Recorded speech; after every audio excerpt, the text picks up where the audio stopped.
Las entrevistas, los debates, la opinión y toda la actualidad jurídica la puedes escuchar en Voces del Derecho.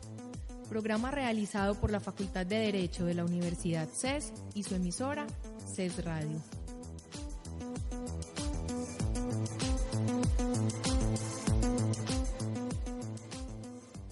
Cordial saludo a todos los oyentes que nos acompañan hoy en Voces del Derecho, programa realizado por la Facultad de Derecho de la Universidad CES, que cuenta con los programas de Derecho y Geopolítica. Facultad que se encuentra en proceso de acreditación en alta calidad, así como por su emisora en Internet, CES Radio. Mi nombre es José David Arenas, docente de la universidad, y es un placer acompañarlos hoy para discutir temas como investigaciones y asuntos de actualidad en materia de Derecho y de Geopolítica. Como es lo acostumbrado cuando discutimos este tipo de asuntos, me acompaña Dina Rol Vélez, del programa de Geopolítica. Bienvenida, Dina. Hola, José David, muchas gracias por invitarnos. Este programa se transmite todos los lunes a las 8 de la noche por CES Radio y no sería viable su realización sin la valiosa ayuda de la Oficina de Proyección Corporativa de la Universidad, por lo que agradecemos especialmente a Adriano Urrego, David Bentham y Miguel Vélez. Si desean escuchar el programa fuera de la hora indicada, ingresen a los archivos de audio que están alojados en la página de la emisora, radio.ces.edu.co. Recuerdo a todos nuestros oyentes que a través de las redes sociales también pueden participar en nuestro programa. En Facebook pueden buscarnos como CES Radio y en Twitter seguir la cuenta @CES_radio. En estos espacios pueden sugerirnos temáticas y participar en el tema del día. Las opiniones expresadas en el programa son enteramente personales de los invitados y el presentador o sus presentadores en el caso de hoy, y no constituyen línea institucional de la Universidad CES o de las empresas a las que estos se encuentran vinculados. Precisamente el día de hoy estaremos hablando sobre el surgimiento del Estado Islámico, y para ello tenemos como invitado al doctor Federico Vélez, abogado de la Universidad Pontificia Bolivariana, profesor de la Universidad Sayed University de Abu Dhabi, director de la Maestría en Diplomacia y Asuntos Internacionales en la misma universidad, doctorado en Historia Diplomática del Fletcher School of Law and Diplomacy en Tufts University en Boston, Massachusetts, autor del libro Revolucionarios Latinoamericanos y el Mundo Árabe, publicado por la editorial inglesa Ashgate. Bienvenido, doctor Vélez. Muchas gracias por tenerme acá, muchas gracias por la invitación. Bueno, el tema con el que hemos intitulado esta charla es el surgimiento del Estado Islámico. Y me imagino que usted pues tendrá toda una serie de causas que pueden llevar al surgimiento de este grupo, y quisiera que nos hablara de ellas. Sí, bueno, muchas gracias por la invitación y estoy muy sorprendido por el programa que el CES está iniciando en geopolítica. Es muy necesario que los estudiantes entiendan el contexto internacional en que operan nuestras relaciones internacionales. Bueno, el tema de hoy entonces es un tema relacionado con el Medio Oriente, ¿no? Que es la zona donde vivo y trabajo desde hace unos 11 años. Pero antes de empezar sobre el tema me gustaría aclarar o que habláramos un poco sobre el concepto del Medio Oriente, porque para ustedes que estudian la geopolítica, el concepto de Medio Oriente es bastante, pues primero que todo artificial y vago, ¿no? Porque el concepto fue creado por los europeos a finales del siglo XIX, principios del siglo XX, en el que se hablaba de un Oriente próximo, que era la región de los Balcanes, Turquía, un Oriente Medio que iba desde los finales de la Europa Oriental hasta Asia, y el Oriente Lejano, ¿no? Pero entonces el mundo árabe, del que vamos a hablar más adelante, quedaba en ese concepto del Medio Oriente, ¿no? Lo cual incluye a veces África del Norte, que es mucho más cercano a Europa de lo que es la región de la que vamos a hablar, de Egipto, Libia, Argelia, Marruecos. Esa África del Norte queda pues como a un lado, y el sector del que vamos a hablar está muchísimo más hacia el oriente, ¿no? Y vamos a hablar prácticamente de lo que es el Golfo, los países como Irán, Irak, Arabia Saudita, Bahrein, los Emiratos Árabes y Qatar, y el Levante, ¿no? Que incluye Siria, Jordania y el Líbano y Palestina. Entonces, bueno, lo que quiero dar es el concepto de que vamos a hablar sobre la región del Medio Oriente, pero un Medio Oriente circunscrito a la zona del Levante y a la zona del Golfo. Y en esa zona de la que vamos a hablar también del surgimiento del Estado Islámico, de sus orígenes y de las implicaciones políticas en la región. Bueno, para entender los orígenes del Estado Islámico, en árabe es Daulat al-Islamiyya, Daesh, ¿no? Hay que retroceder 12 años al año 2003, ¿no? Es importante entonces que volvamos al año 2003, cuando los Estados Unidos ha invadido Irak. La invasión ha sido un éxito militar. Saddam Hussein es derrotado. Los Estados Unidos, el ejército americano, invade Irak. Y se crea una situación de posguerra. El derrocamiento de Saddam Hussein había sido muy sencillo, pero no era muy claro qué se quería hacer con Irak una vez cayera Saddam Hussein. De alguna manera los Estados Unidos pensaban que como en un rompecabezas que alguien iba armando, todas las fichas iban a caer en su sitio y que no iba a haber necesidad de mucho trabajo. Así que la transición iba a ser muchísimo más fácil de la que se imaginaban. Pensaban los americanos que estaban liberando a Irak del yugo de Saddam Hussein, lo cual era cierto en muchos sentidos. Pero lo que no se imaginaron fue que, o lo que no sabían o no querían saber, era que la situación se iba a volver muchísimo más complicada porque había unas divisiones sectarias muy fuertes dentro de Irak, ¿no? Bueno, para manejar esta nueva situación, una vez se derrota Saddam Hussein, en los Estados Unidos, el presidente Bush nombra a Jeffrey Bremer, a Paul Bremer. Paul Bremer era el hombre encargado de manejar la transición política en Irak. Y entonces Paul Bremer toma dos decisiones que van a ser cruciales para el futuro de Irak y de la zona. La primera decisión es la de acabar con el partido Ba'ath. El partido Ba'ath era el partido oficial del régimen de Saddam Hussein. Ese partido estaba mayoritariamente controlado por sunitas y la gente en Irak pertenecía al partido Ba'ath por muchísimas razones. Unos porque apoyaban a Saddam Hussein, pero la mayor parte de la población estaba afiliada al partido Ba'ath simplemente porque era un vehículo mediante el cual podían conservar sus posiciones como profesores de escuela o profesores universitarios o policías o directores de tránsito. Bueno, era una manera de acceder a un puesto burocrático.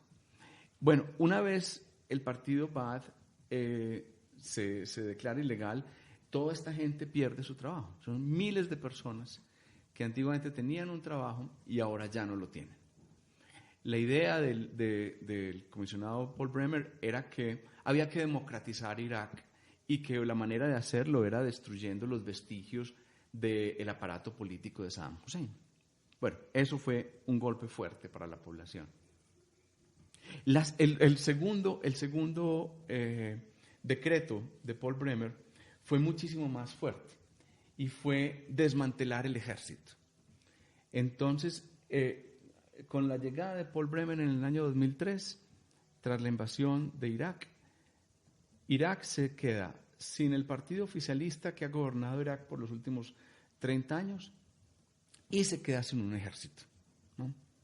Bueno, ¿cuál era el objetivo? ¿Cuál era el objetivo de la invasión de los Estados Unidos a Irak? El objetivo de la invasión de los Estados Unidos a Irak era que Saddam Hussein estaba desarrollando armas de destrucción masiva y que por tal motivo Irak se había convertido en una amenaza para los Estados Unidos y para los vecinos de la región. Pero había una razón que estaba detrás del telón en toda esta decisión. Y la motivación era transformar a Irak en una democracia liberal. Al transformar a Irak en una democracia liberal, los Estados Unidos pensaban que irían a generar un movimiento democrático en todo el Medio Oriente, ¿no? Entonces, era claro, el pretexto eran las armas de destrucción masivas, pero el fin último era transformar el Medio Oriente en un conglomerado de países democráticos, ¿no? ¿Por qué era esto importante, no? Porque los Estados Unidos pensaban, una vez Irak se transforme en una democracia, el resto de los países de la zona se transformarán igualmente en democracias, ¿no? Y las democracias, las democracias son proclives a seguir a los Estados Unidos, son amigas de los Estados Unidos, están interesadas en el libre comercio, etcétera, etcétera. Bueno, entonces, cuando los Estados Unidos invade Irak, la invasión fue un éxito militar, pero no había más allá de lo que les acabo de decir, no había un claro derrotero sobre qué se iba a hacer en Irak a partir de la invasión.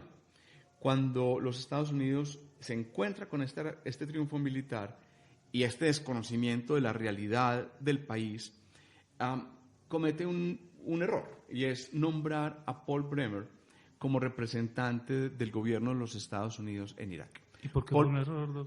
Ya le digo. Paul Bremer no conocía la región, no hablaba árabe, no sabía nada sobre la historia iraquí, y por eso les gustaba a la administración americana.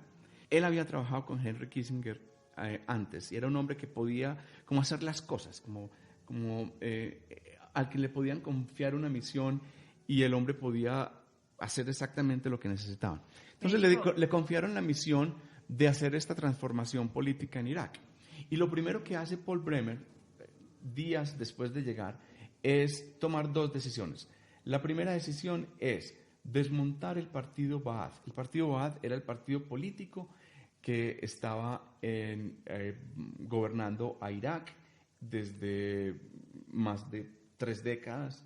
Estaba controlado por Saddam Hussein y por su grupo, pero las afiliaciones al partido Ba'ath iban desde los amigos de Saddam Hussein hasta policías en regiones remotas, profesores de escuela, profesores universitarios, guías de tránsito, etc. Esta gente se quedó sin empleo. La segunda decisión fue desmantelar el ejército. Entonces, con esa decisión, la población iraquí, un sector de la población iraquí se encuentra desempleado, ¿no? Ha perdido las instituciones burocráticas que garantizaban su estabilidad económica, ¿no? Porque el gobierno de los Estados Unidos quería transformar Irak, como les digo, en una democracia. ¿Y por qué transformar Irak en una democracia? ¿O cómo hacer esta transformación? Bueno, en Irak hay un componente étnico y sectario muy interesante. Irak está dividido básicamente en 3 grupos. En el norte se encuentran los kurdos, ¿no? Excluidos por Saddam Hussein durante muchísimo tiempo, bombardeados con armas químicas por Saddam Hussein durante los años 80. En el medio del país se encuentran los sunitas. Saddam Hussein es un sunita. Este grupo, ellos son árabes.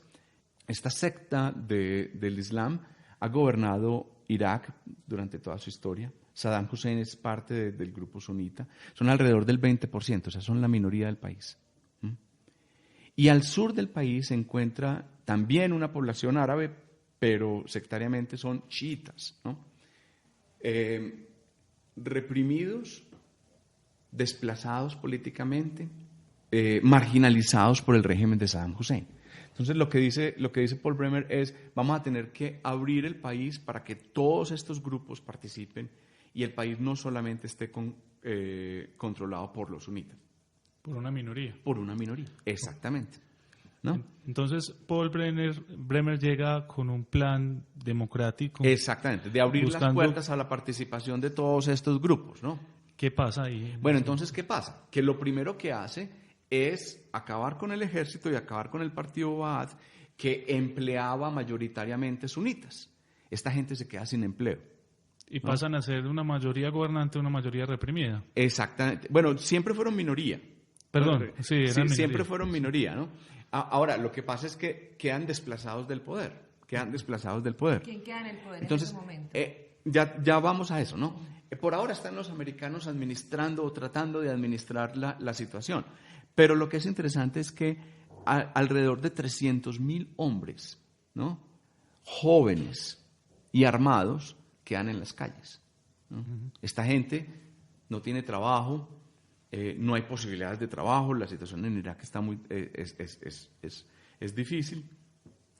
Entonces, toman esta decisión.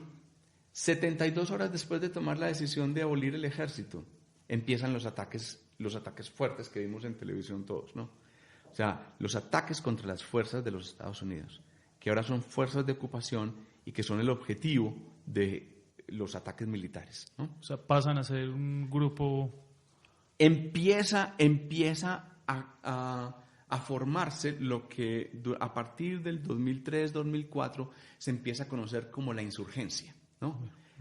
Hay unos grupos. El problema, José David, es que nadie sabe exactamente quiénes son. O sea, son grandes, son chiquitos, quién los financia. Nadie sabe exactamente. Lo que sí se sabía es que había un grupo militar organizado, armado, en contra de la ocupación americana a Irak. Bueno. O sea, la ocupación americana no iba a ser, como los americanos pensaban, un picnic en el jardín, ¿no? La invasión americana iba a ser una ocupación ahora dolorosa y sangrienta. Ahora, los dos primeros ataques que yo creo que de pronto sus oyentes recuerdan, fueron dos ataques masivos. Uno contra la embajada de Jordania, que destruyó la embajada, y el otro, el peor en términos militares, ¿no?, contra el edificio de las Naciones Unidas, en el que Sergio de Mello, el representante de las Naciones Unidas en Irak, fallece, ¿no? Este es como el campanazo de lo que van a ser muchos años de inestabilidad política en Irak a partir de la invasión de los Estados Unidos. Cuando dices que quedan unos grupos, ahorita hablabas de los sunitas, que son los que quedan 300.000 desempleados, pero dices que sí, esos grupos son desconocidos. O sea, ¿realmente quién hay ahí? ¿Puede haber kurdos? ¿Qué hay en esos grupos? ¿Quiénes son los insurgentes? Bueno, los sunitas. No se sabía, no. Básicamente se sabía que había una insurgencia, se sabía obviamente que habían ataques militares, pero no tenían ni idea los americanos no tenían ni idea de cuántos eran, cuál era la ideología, quién los estaba financiando.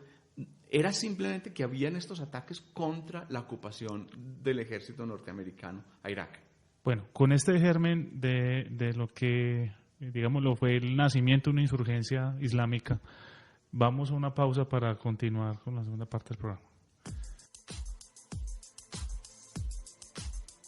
En Voces del Derecho conocerás la actualidad jurídica con la visión profesional y especializada de expertos académicos. Por medio de entrevistas, debates y opinión se abordan temas sociales en un lenguaje sencillo.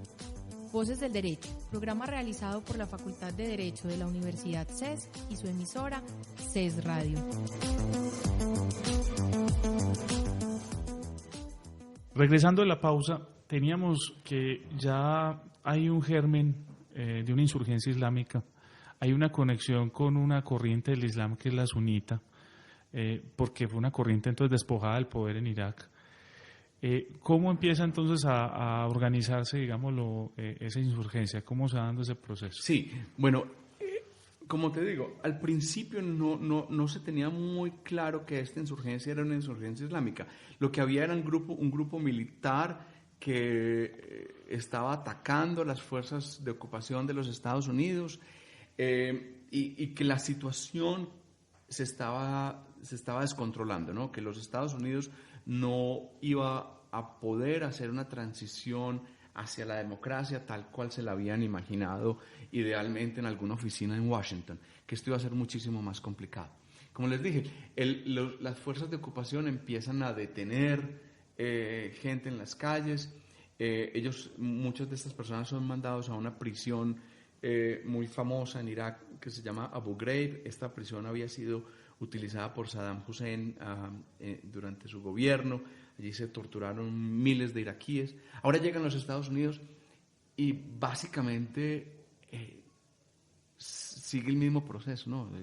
De torturar, de someter a una población a interrogatorios, y muchas de las personas que fueron a Abu Ghraib, que salieron de Abu Ghraib, salieron radicalizadas, salieron listas para luchar en contra de los Estados Unidos, ¿no? La situación a partir del año 2005 es extremadamente delicada, no solamente porque, Dina, como me lo preguntaste hace unos momentos, teníamos un componente sunita que se siente desplazado del poder, sino porque también en la mayoría de la población chiita se empieza a rebelar en contra de la ocupación de los Estados Unidos. Hay un personaje bastante importante, Muqtada al-Sadr, que era el líder espiritual de los chiitas en el sur del país, empieza a desafiar la ocupación americana, ¿no? Y empieza a confrontar a los americanos. El ejército de los Estados Unidos responde con violencia contra la insurgencia o el levantamiento chiita, y esto genera más resentimiento ahora no solamente entre los sunitas, sino también dentro de los chiitas a la ocupación americana.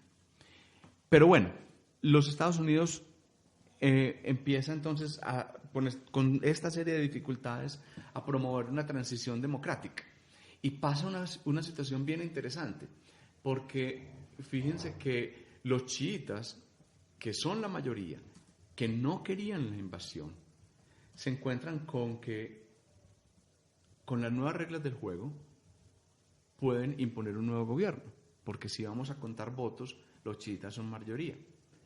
Entonces, los Estados Unidos llama a elecciones en enero del 2005, hay elecciones generales y hay una participación masiva en estas elecciones.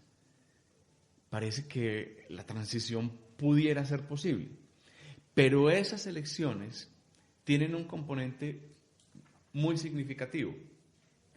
Los chiitas en el sur participan mayoritariamente en estas elecciones, o sea, se vuelcan a las elecciones, pero los sunitas hacen un boicot de estas elecciones.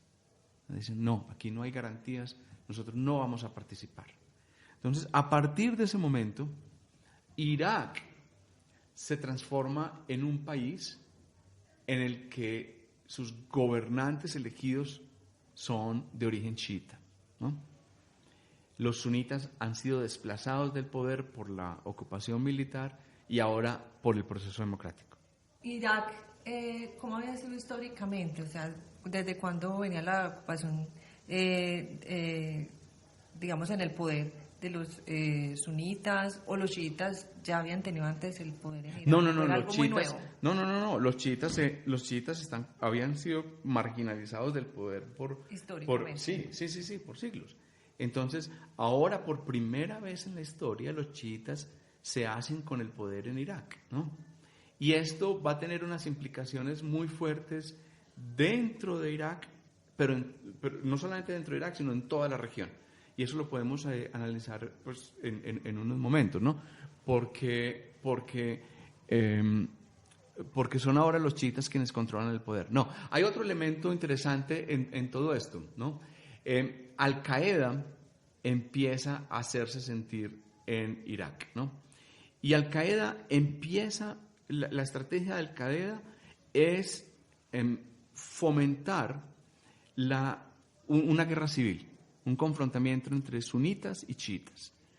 Para eso entonces empieza a bombardear mezquitas y lugares santos chiitas, para que haya un clima de efervescencia y de polarización entre los dos bandos, ¿no? ¿Por qué? ¿Qué hay detrás de ese interés? Detrás de ese interés es básicamente destruir la ocupación de los Estados Unidos, acabar con el poder de los chiitas que acaban de tenerlo democráticamente, básicamente destruir a los Estados Unidos dentro de Irak.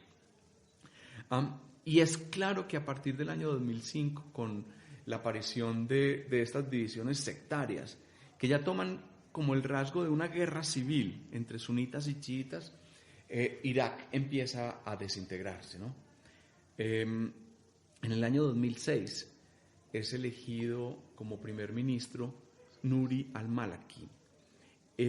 Nouri al-Maliki es puesto por los americanos con la idea de que Nouri al-Maliki va a hacer posible una reconciliación entre sunitas y chiitas. Básicamente le dicen al-Maliki, usted tiene que hacer lo posible para que esta guerra, esta protoguerra civil se termine, este conflicto se termine, y sunitas y chiitas vuelvan de nuevo a la mesa de diálogo y a reconstruir el país, ¿no? Bueno, dejemos al Maliki por ahora tratando de hacer lo que... Yo quisiera hacer una pregunta de pronto de contexto. Sí. Usted es residente y ha sido profesor en la Universidad en Emiratos Árabes. Sí. Y quisiera saber, de pronto si lo conoce, ¿cómo se percibía desde Emiratos Árabes todo esto que está ocurriendo en Irak? No. En todo el Medio Oriente, posiblemente con la excepción de Irán, la invasión de los Estados Unidos era vista como un gran error histórico.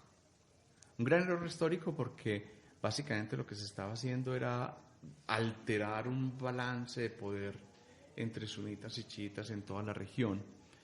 Meses antes de la invasión de los Estados Unidos a Irak, Arabia Saudita fue muy clara con los Estados Unidos. Les dijo, no lleven a cabo la invasión. Esta invasión lo que va a hacer es servir en una bandeja de plata Irak a los intereses iraníes. ¿Por qué? Porque los iraníes son chiitas, ¿no? Y han sido históricamente vistos desde la otra orilla del Golfo con sospecha por sus intenciones geoestratégicas. Entonces, no solamente en los Emiratos, pero en toda la región, la invasión fue vista como un gran error histórico. Era claro que los Estados Unidos no tenía un plan para la posguerra, era claro que ellos conocían las divisiones étnicas y sectarias de la región y sabían que los Estados Unidos iba a ser incapaz de manejar este complejo caleidoscopio de comunidades. Federico, ¿en qué momento todo esto se nos va convirtiendo? ¿En qué momento se empieza a hablar del Estado Islámico? Todavía no.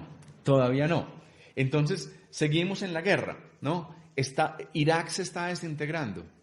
Llega un nuevo comandante militar, el general David Petraeus.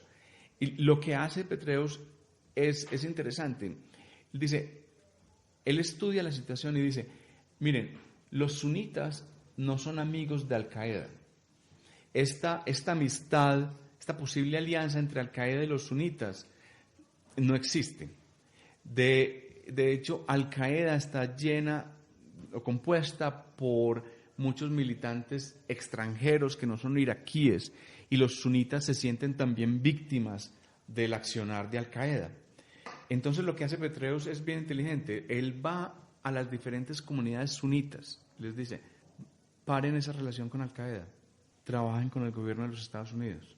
Hay incentivos fuertes a nivel económico, pero también es que los sunitas están un poco cansados ya de la guerra, de estos 3 años de guerra.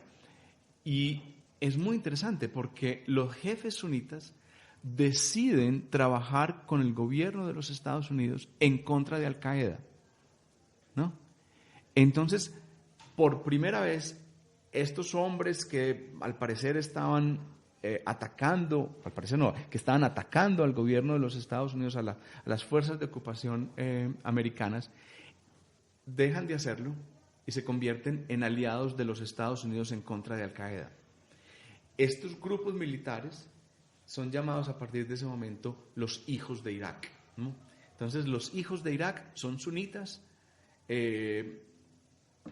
comprometidos con destruir Al-Qaeda y de alguna manera apostar por una transición pacífica en Irak, ¿no?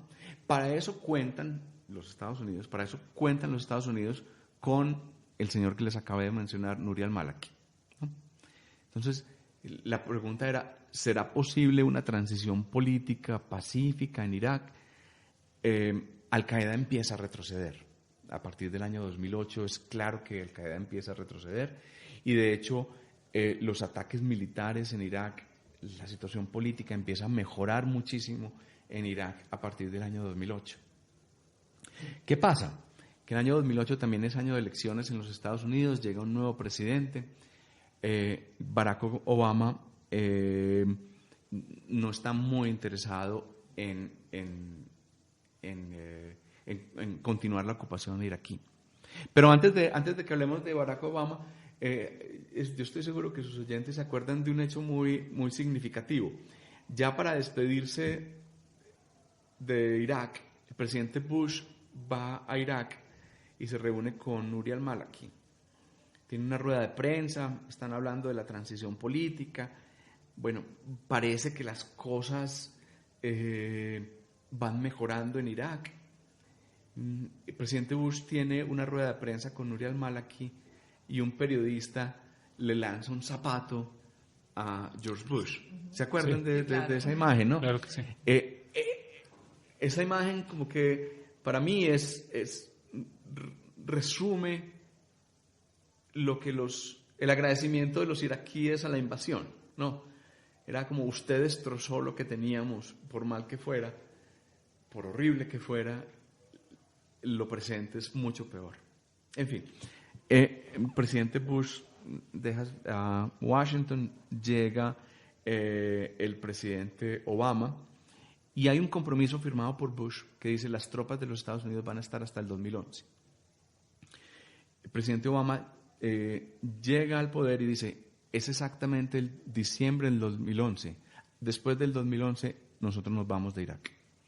Obama ha sido un campeón en contra de la guerra en Irak, ha estado en contra de la guerra y quiere que los Estados Unidos salga de Irak. Ya tienen un primer ministro elegido, ya están en un proceso de transición.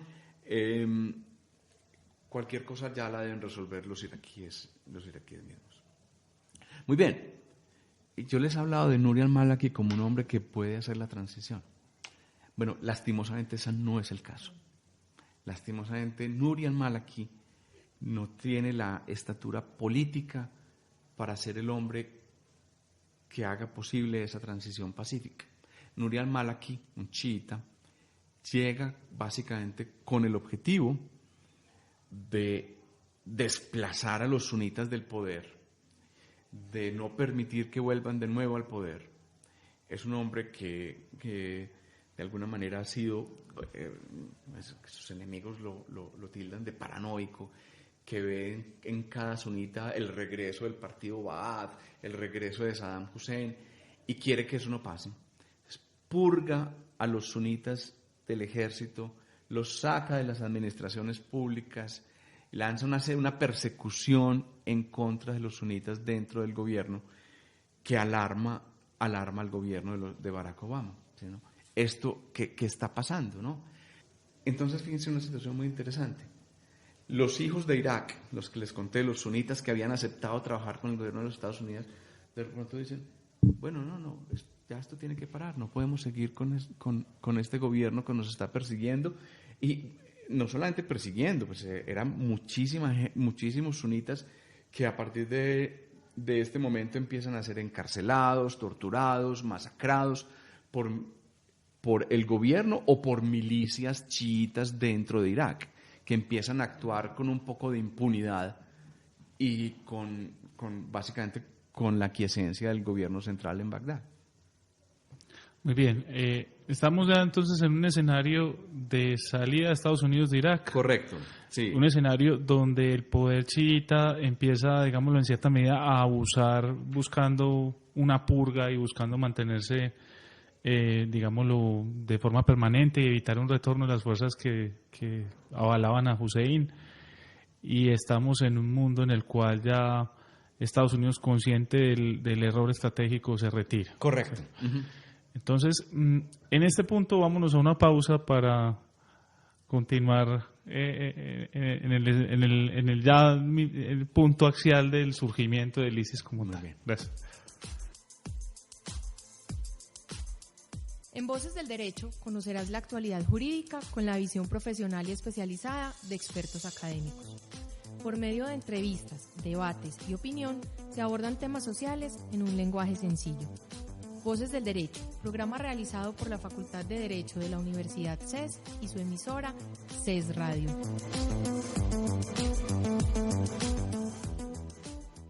Volviendo de la pausa, Dina tiene una pregunta.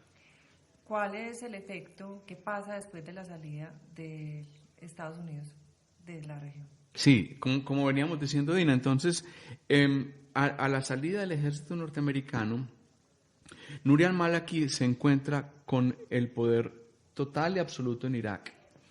Nouri al-Maliki tiene una agenda de destruir a sus enemigos sunitas.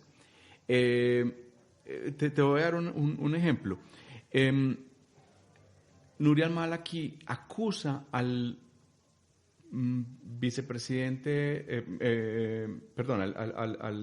al viceprimer ministro Tariq al-Hashimi, que es un sunita muy respetado en todo el país, de organizar un atentado en contra de Maliki. Y lo buscan y lo condenan a muerte. Al-Hashimi se escapa, pide refugio en Turquía, si mal no estoy. Después de al-Hashimi vienen persecuciones a su ministro de Finanzas, un señor también respetadísimo dentro de Irak. Entonces empieza el gobierno a perseguir sectores muy claves del conglomerado sunita que está dispuesto a trabajar con el gobierno, pero que a partir de la retirada de las fuerzas americanas empiezan a ser víctimas de la persecución chiita del gobierno de al-Maliki. Eso a nivel de las élites del gobierno. A nivel del común de la calle, ¿no? Los sunitas se encuentran desempleados, hay más de un 40% de desempleo en la población sunita. Esta población está protestando porque se sienten perseguidos, se sienten sin empleo, no hay respuestas por parte del gobierno. Y estamos ante una situación de muchísima tensión, Ahora, con lo que no contaba al-Maliki era con que Irak, al norte de Irak, habían ciertos grupos de Al-Qaeda que todavía estaban operantes, muy destruidos por el gobierno de los Estados, por la ocupación americana, pero que, en fin, ahí estaban todavía latentes. Dentro de este grupo minúsculo, como les digo, había un líder, y ese líder se llama Abu Bakr al-Baghdadi.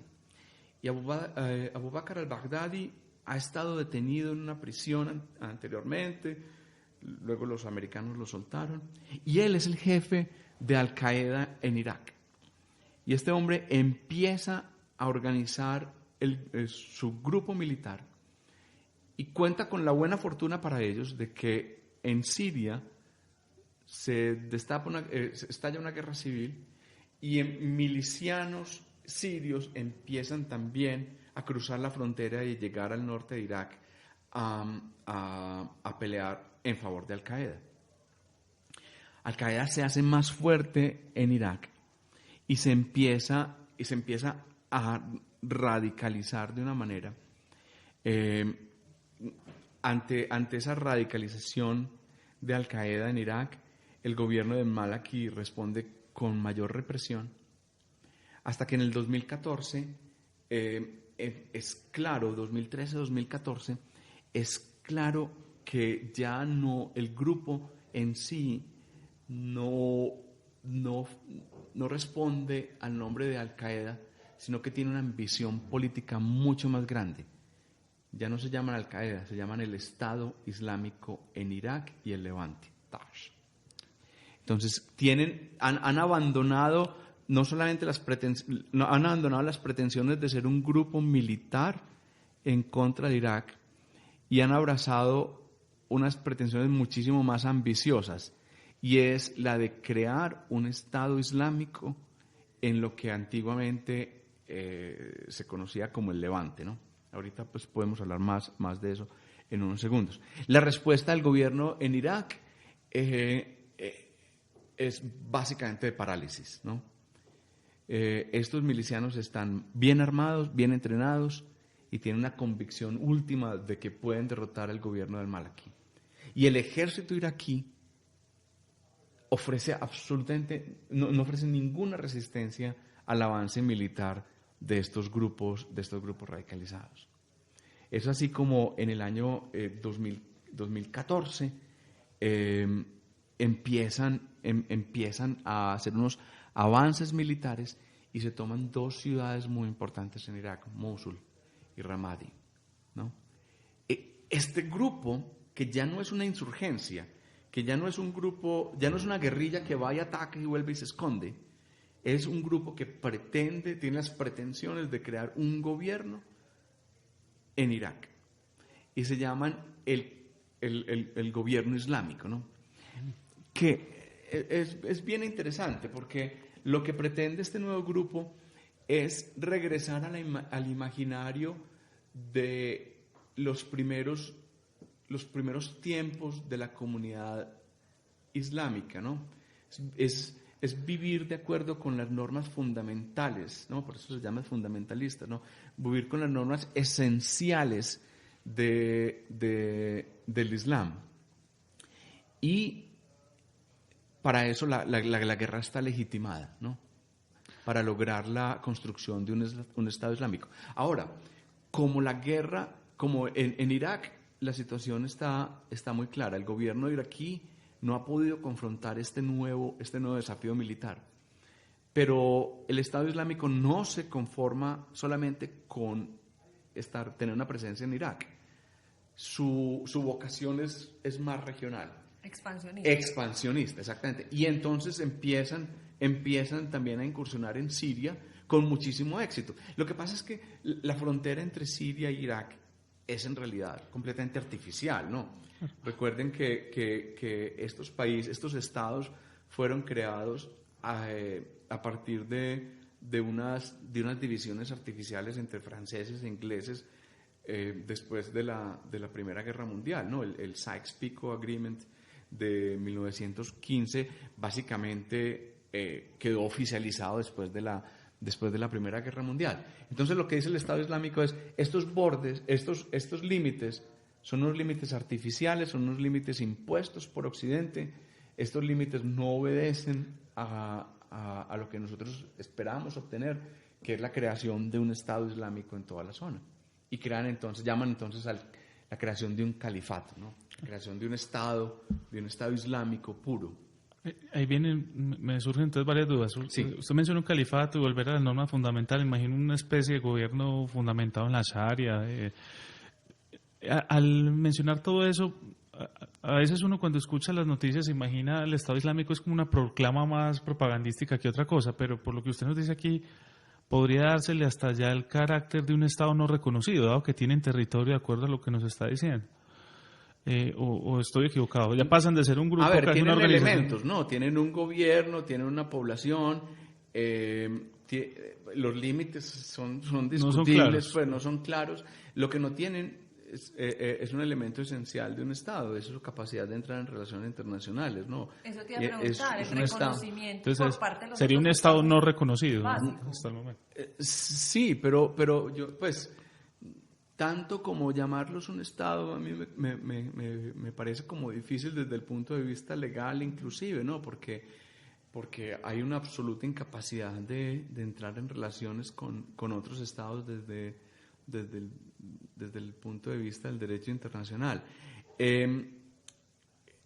Pero lo que sí es interesante es ver cómo este fenómeno es un fenómeno que atrae militantes de muchas regiones, ¿no? Es un nuevo llamado a la yihad que es respondido por militantes iraquíes, sirios, pero también muchos extranjeros, ¿no? Ustedes han visto en las noticias que muchos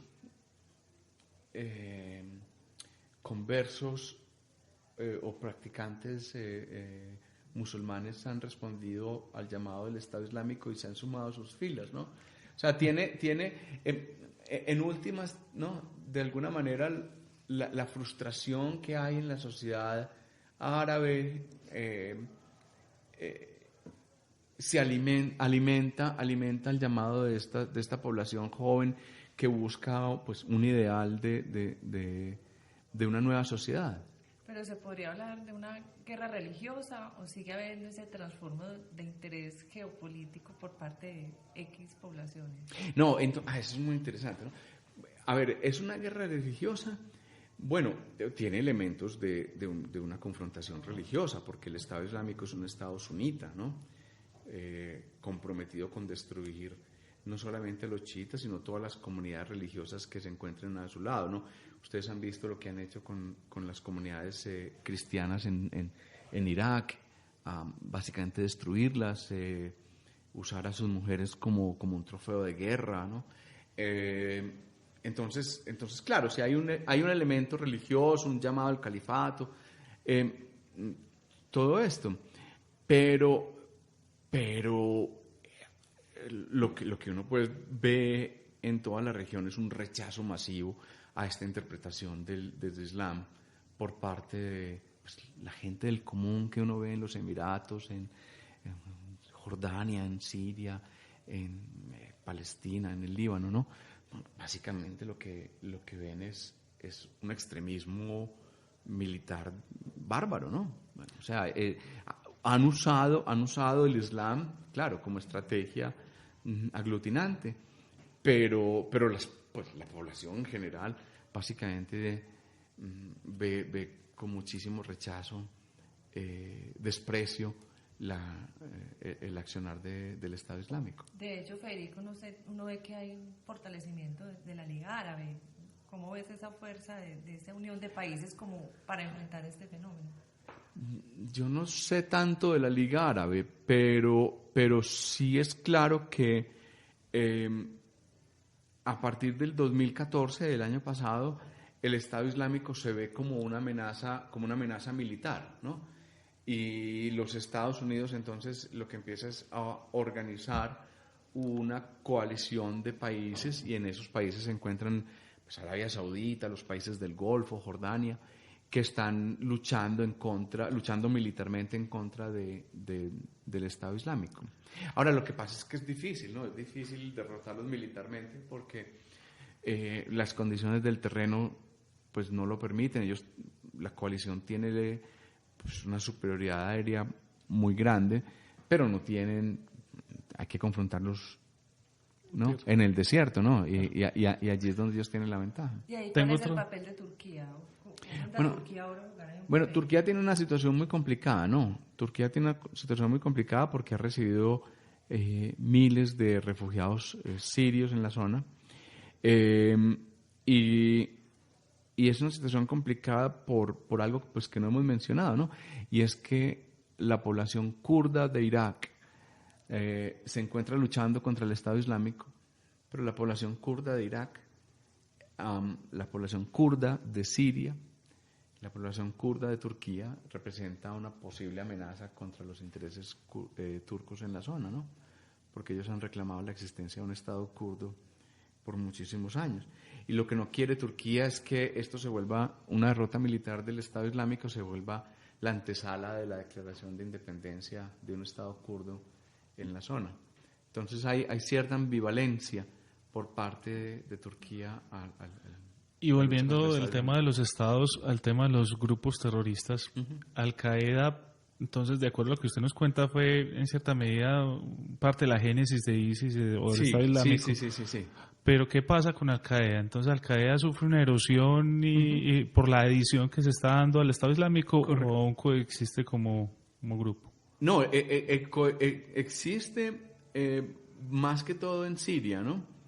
Pero Al-Qaeda en Irak se ha transformado en el Estado Islámico, ¿no? Hay una escisión de Al-Qaeda y al-Baghdadi, esa rama que al-Baghdadi lidera, se transforma en el Estado Islámico, que es muchísimo más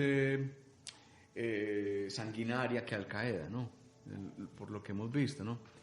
Muchísimo más conservada. Pero aparte de eso, que tiene un objetivo político, que es la creación de un Estado. Al-Qaeda es más un grupo militar, ¿no? Podría gobernar también, pero no tiene esas aspiraciones tan claras como las tiene el Estado Islámico. O sea, no tiene claridad política, es más... no tiene las aspiraciones políticas que tiene el Estado Islámico. Yo lo pondría así. Bueno, ya que se nos está agotando el tiempo, yo quisiera como a manera de pregunta o orientada hacia una conclusión, pues ya encontramos cuál es la génesis del Estado Islámico. Mi pregunta es pues una opinión que yo sé que es bastante difícil solicitársela, pero ¿cómo opina usted que se puede tratar este problema futuro? ¿Cómo puede restablecerse el equilibrio en el Medio Oriente en estos momentos con ese fuerte Estado Islámico que sí, me parece? Pues es muy difícil, ¿no?